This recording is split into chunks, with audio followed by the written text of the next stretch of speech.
Good afternoon, class. My name is Steve Flanagan, and I'm going to be presenting on why you need to start a garden right now for 2024. I promise you're not too late to get started. We're going to be accompanied here by some of my tomato plants. This is one of many flats I have. You might be wondering, Steve, why do you have so many tomato plants? Do you live on a large plot of land? No, I live in the suburbs of the city of Moore, but I'll touch on why I have just so many here in a moment. So if you're anything like me, you're an incredibly busy person. You work a full-time job with overtime. You're obviously a full-time online college student. You have obligations to your church. And you also want to foster and build those relationships with the people that you love and care about. That's a huge schedule. That's incredibly full. And for those of you with children, I don't know how you do it. But I am incredibly grateful that you're here with this class, with all of us. Why would I want to add gardening onto that list of things to do? Why would I tell you to go out there and play in the dirt? Well, I think we're looking at gardening a little bit differently. So for you, you might see it as a chore, but for me and many other people, we see it as an act of self-care, right? So we see gardening as a way to reduce our stress levels, to increase our exercise, to increase our time in nature. We also see it as a way to improve our diet with healthy foods that we know are safe and clean.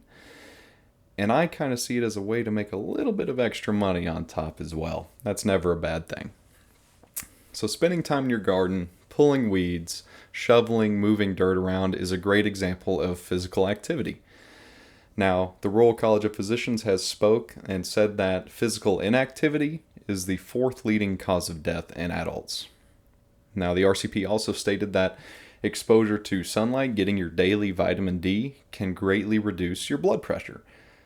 So gardening is killing two birds with one stone.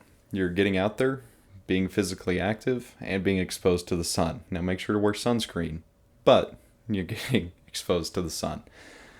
There's one part of gardening that isn't talked about as much, which is the community. There is a huge, awesome community with gardening, whether it be your local seed swaps or co-ops or even at your farmers markets. There's a large group of gardeners who are just so excited to have you as part of their group. They will give you everything to get started. They're incredibly selfless people. I highly recommend you get in contact with a group local to you, and they'll get you in the game. Now, the Mayo Clinic has outlined that those social connections you make, while gardening especially, help you lower your stress levels, improve your resilience, and provide you with a support group during difficult times in your life. So you're just adding on to your family.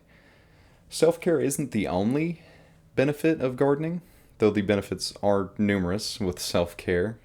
It's a huge part of your diet as well.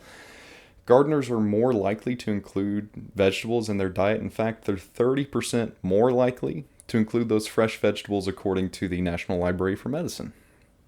So you're going to be eating a lot healthier foods, a lot cleaner foods, a lot fresher foods. Now, I grow organic produce.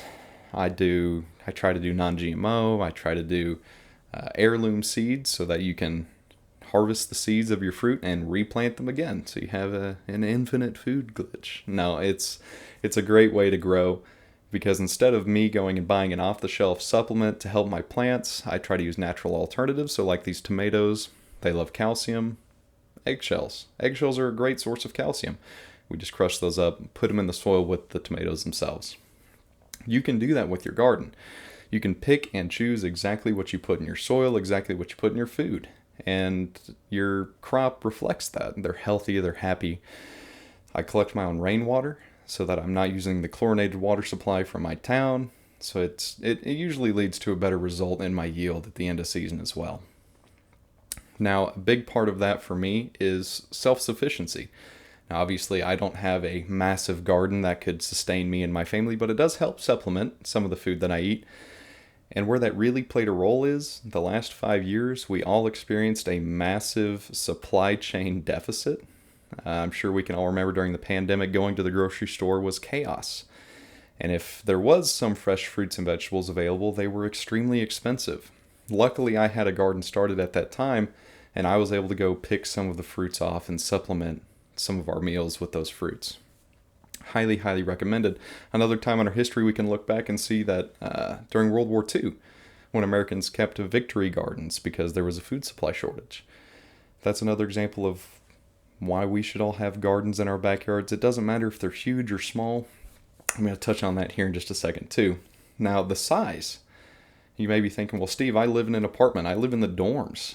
I live in an area where I can't grow anything. That's not true. My first garden, per se, was a 5-gallon bucket in my apartment in the city of Norman, right? So it wasn't glorious, but I was able to have a couple of tomatoes that year that I grew myself just sitting out there on my balcony.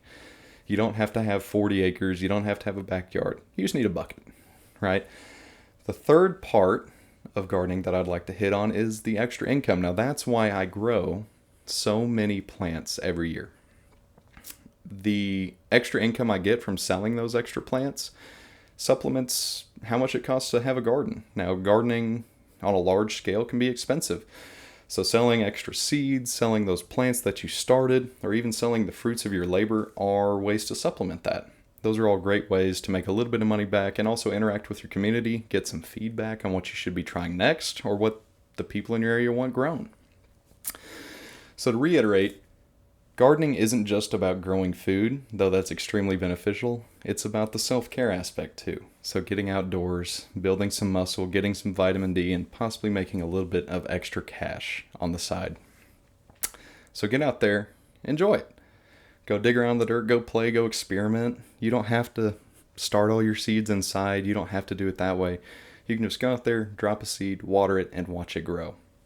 As always, God bless. Thank you for watching, and have a wonderful day.